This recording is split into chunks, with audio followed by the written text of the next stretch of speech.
बातमीपत्रात सुरुवातीला मराठवाड्यासाठी एक महत्त्वाची बातमी आहे। जायकवाडी धरणासाठी नगर आणि नाशिकच्या 5ही धरणांमधून आता पाणी सोडण्यात आलंय।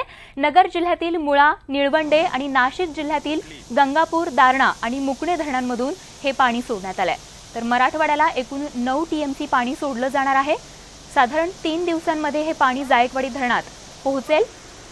तर आज सकाळी पाणी सोडल्यानंतर नदीकाठच्या गावांमध्ये सतर्कतेचा इशाराही देण्यात आलाय। तसंच पाणी चोरी होऊ नये यासाठी नदीकाठच्या गावांमधील वीजही खंडित करण्यात आली आहे। जायकवाडी पाण्याचा हा संपूर्ण प्रवास आम्ही तुम्हाला न्यूज 18 लोकमतवर दाखवत आहोत। निळवंडे धरण या 3ही धरणांमधून खरं तर नगर नाशिकच्या 5ही धरणांमधून एकूण 5 धरणांमधून मराठवाड्याच्या दिशेने पाण्याचा हा प्रवास आता सुरू झालाय। नाशिक नगरच्या एकूण 5 धरणांमधून आता जायकवाडी धरणासाठी पाण्याचा प्रवास हा सुरू झालाय, ज्याची ही दृश्य आपण न्यूज 18 लोकमतवर पाहत आहात। त्यामुळे निश्चितच मराठवाडा वासियांसाठी ही मोठी आनंदाची दिलासादायक बातमी म्हणावी लागेल। नगर जिल्ह्यातील मुळा, निळवंडे आणि नाशिक जिल्ह्यातील गंगापूर, दारणा आणि मुकणे धरणांमधून हे पाणी सोडण्यात आलंय। तर मराठवाड्याला एकूण 9 टीएमसी पाणी सोडलं जाणार आहे।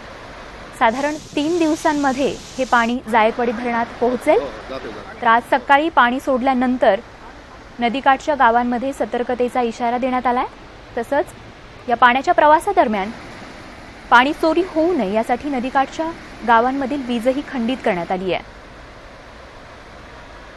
तर जायकवाडी धरणामध्ये हे पाणी पोहोचेपर्यंतचा या पाण्याचा प्रवास आपण न्यूज 18 लोकमतवरती पाहू शकता।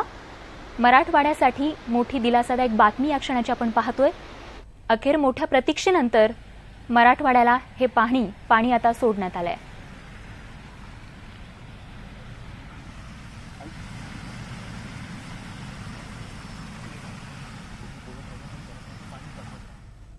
तर नाशिकमधल्या गंगापूर धरणाचे सगळेच्या सगळे दरवाजे बरोबर 10 वाजता उघडण्यात आले। सुरुवातीला एक एक करत 1 फुटाने दरवाजे उघडले गेले आणि त्यानंतर सगळ्या दरवाजांमधून पाण्याचा विसर्ग सुरू झाला। आणि याविषयी अधिक जाणून घेऊयात आमचे प्रतिनिधी प्रशांत बाग यांच्याकडून।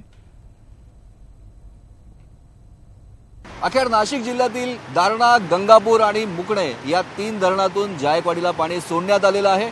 आपण बघतोय की 8000 क्युसेक प्रति सेकंद पाण्याचा विसर्ग दारणातून, तर 3500 क्युसेक प्रति सेकंद पाण्याचा विसर्ग गंगापूरमधून आणि मुकणेतून 1000 क्युसेक। हेच आहे ते पाणी की ज्या पाण्यावरनं गेल्या अनेक दिवसांपासून रणकंदन झालं होतं। नाशिक जिल्ह्यातले सगळे शेतकरी, त्याचबरोबर नगर जिल्ह्यातले सगळे शेतकरी, सर्वपक्षीय राजकारणी जे एकत्र झाले होते आणि त्यांनी कडवा विरोध केला होता की हक्काचं पाणी हे आमच्या, एक थेंब सुद्धा पाणी आम्ही जायकवाडीला सोडू देणार नाही।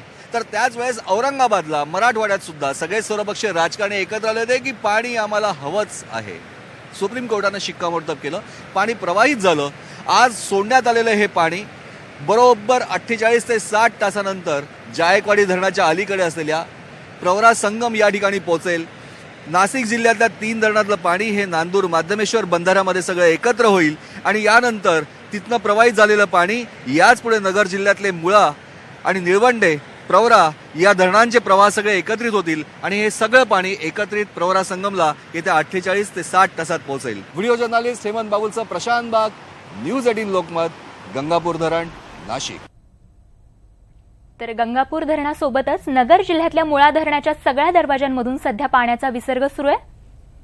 तर ही पाण्याचा विसर्ग सुरू असलेली दृश्य आपण पाहतोय। नगर जिल्ह्यातल्या मुळा धरणाच्या सगळ्या दरवाजांमधून सध्या पाण्याचा अशा प्रकारे विसर्ग सुरू झालाय।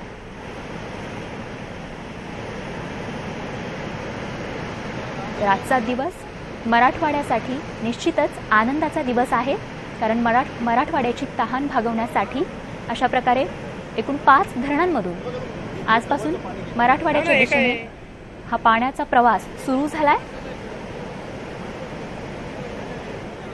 आणि एकूणच नगर जिल्ह्यातल्या मुळा धरणाच्या या सगळ्या प्रवासाचा आढावा घेतला आमचे प्रतिनिधी सिद्धार्थ गोदाम यांनी। सुप्रीम कोर्टाने काल दिलेल्या आदेशानुसार आज नगर नाशिकमधून मराठवाड्यासाठी पाणी सोडण्यात आलेलं आहे। मी मुळा धरणावर आहे आणि मुळा धरणाचं आपण पाठीमागचं दृश्य बघू शकतो। अत्यंत सुंदर दृश्य आहे। जवळपास 9 वाजता पहिला दरवाजा उघडला, त्यानंतर प्रत्येक 30 सेकंदाला असे 11 दरवाजे उघडलेले आहेत आणि या 11 दरवाजामधून जे आहे जवळपास 6 क्युसेक पाणी सोडलं जातं आणि आपल्याला माहीत आहे नगरमधून पाणी सोडायला भरपूर जो आहे विरोध झाला। त्यामुळे आपण बघू शकतो कशा पद्धतीनं पोलीस बंदोबस्त आहे। प्रत्येक धरणाच्या ठिकाणी जे आहे पोलिसांची मोठा फौजफाटा मागच्या 10-15 दिवसापासून इथं आहे आणि आताही पाणी सोडल्यानंतर आपण बघू शकतो पोलीस कर्मचारी जे आहेत जागता पहारा देत आहेत। एकंदरीतच 3 दिवस या ठिकाणी पोलीस कर्मचाऱ्यांचा पहारा ठेवण्यात आलेला आहे, कारण 3 दिवस जे आहे नगर नाशिकच्या धरणातून पाणी सोडलं जाणार आहे। जवळपास 9 TMC पाणी मराठवाड्याला सोडलं जरी असलं तरी मराठवाड्याच्या जायकवाडीपर्यंत 7.25 TMC ते 7.5 TMC पाणी जाणार आहे। याचा अर्थ 2 ते 2.5 TMC पाणी, एवढं 2 ते 2.5 TMC पाण्याचं नुकसान होणार आहे। हे पाणी ना नगर नाशिकच्या फायद्याचं राहणार आहे ना मराठवाड्याला ते मिळणार आहे, ते पाणी मुरून जाणार आहे। याचा अर्थ असा आहे की नियोजनाचा अभाव असल्यामुळं आपल्याला 2 ते 2.5 TMCचं जे आहे नुकसान सहन करावे लागणार आहे। एकंदरीतच पुढच्या काळामध्ये ही पाणी सोडण्याची वेळ आहे, कारण पाऊस कमी कमी होत चाललेला आहे। हे भांडण असंच राहील, त्यामुळं जे आहे पाण्याचे सुव्यवस्थित नियोजन मराठवाडा असू दे नगर नाशिक असू दे, नियोजन झाल्याशिवाय हा पाण्याचा प्रश्न सुटू शकत नाही। तुर्तात तरी पाणी सोडल्यामुळं मराठवाड्याचा शेतकरी मराठवाड्याचा नागरिक हा निश्चित आनंदित झालेला आहे। सुधीर जाधवसह सिद्धार्थ गोदाम, न्यूज 18 लोकमत, मुळा धरण। तर मुळा धरणानंतर आता वळूयात भंडारदरा धरणाकडे। भंडारदरा धरणातलं पाणी निळवंडे धरणात सोडल्यानंतर आता या धरणातूनही मराठवाड्यासाठी पाणी सोडण्यात आलंय। तर पाण्याचा हा विसर्ग, ही विहंगम दृश्य पाण्याच्या विसर्गाचे आपण पाहू शकतो। भंडारदरा धरणातलं पाणी निळवंडे धरणात सोडल्यानंतर आता या धरणातूनही मराठवाड्यासाठी पाणी सोडण्यात आलंय। तर एकूणच पाण्याचा हा प्रवास सुरू झालाय, त्यामुळे नदीकाठच्या गावांना सतर्कतेचा इशारा दिलाय। तसंच पाणी चोरी होऊ नये यासाठी देखील प्रशासनाने खबरदारी घेतली आहे। आणि एकूणच भंडारदरा धरणाच्या या पाण्याच्या प्रवासाचा आढावा घेतलाय आमचे प्रतिनिधी हरीश दिमोटे यांनी।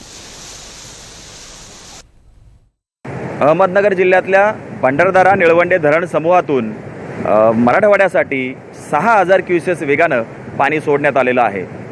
या पाण्याला जवळपास 125 किलोमीटर नदीतनं हे अंतर सगळं पार करायचं आहे। अनेक अडथळ्यांची शर्यत अजूनही या पाण्याला पार करत मराठवाड्याला पोहोचायचं आहे। साधारणतः 3 दिवस नदीतनं या पाण्याचा प्रवास सुरू राहणार आहे। साधारणतः 17 जे कोल्हापूर पद्धतीचे बंधारे नदीमध्ये आहेत, त्याचबरोबर वाळू उपशामुळं मोठमोठे खड्डे या नदीमध्ये पडलेले असल्यानं हे खड्डे भरतील। त्यानंतर बंधाऱ्यांची अडथळा पार करत हे पाणी साधारण 3 दिवसांनी जायकवाडीच्या जलाशयामध्ये मिळेल। त्याचबरोबर मुळा धरणातनं देखील पाणी सोडण्यात आलेलं आहे। जवळपास 65 किलोमीटरचा प्रवास या पाण्याला करायचा आहे। मुळा धरण आणि भंडारदरा धरण अशा दोन्ही धरण समूहातून साधारण 6 TMC पाणी मराठवाड्यासाठी सोडण्यात आलेलं आहे। नगर जिल्ह्यामध्ये अनेक आंदोलनं झाली, पाण्याच्या विरोधामध्ये याचिका देखील दाखल झाली होती, मात्र सुप्रीम कोर्टाने देखील ही याचिका फेटाळली आणि आता हे मराठवाड्याच्या दिशेनं आज हे पाणी अखेर झेपावलंय। हरीश दिमोटे, न्यूज 18 लोकमत, अहमदनगर। तर नगर नाशिकच्या ज्या 5 धरणांमधून जायकवाडीसाठी पाणी सोडण्यात आलंय त्या एकूणच पाण्याचा प्रवास नेमका कसा आहे बघूयात। तर निळवंडे धरणाची क्षमता आहे 8 TMC, तर सध्याचा साठा हा 7 TMC आहे आणि निळवंडे ते जायकवाडी 160 किलोमीटरचा पाण्याचा हा प्रवास असणार आहे। तर प्रवरा नदीत 14 कोल्हापूर पद्धतीचे बंधारे आहेत। प्रवरा नदीतून पाणी जायकवाडी जलाशयात पोहोचणार। भंडारदरा आणि निळवंडे धरणातून 3.85 TMC पाणी सोडलं जाणार आहे। तर जायकवाडीत 75% पाणी पोहोचण्याची शक्यता वर्तवण्यात येते आहे। मुळा धरणाची क्षमता आहे 26 TMC आणि सध्याचा साठा आहे 18 TMC। तर 1.90 TMC पाणी या धरणामधून सोडलं जाणार आहे। तर मुळा ते जायकवाडी हा प्रवास आहे 65 किलोमीटरचा। मुळा नदीत 5 कोल्हापूर पद्धतीचे बंधारे आहेत। तर जायकवाडीत 75% पाणी पोहोचण्याची शक्यता आहे। तर पाण्याचा हा प्रवास आपण पाहतोय, ग्राफिक्सच्या माध्यमातून आपण बघू शकतो की कशा पद्धतीनं आजपासून सुरू झालेला हा पाण्याचा प्रवास जायकवाडी धरणापर्यंत पोहोचणार आहे।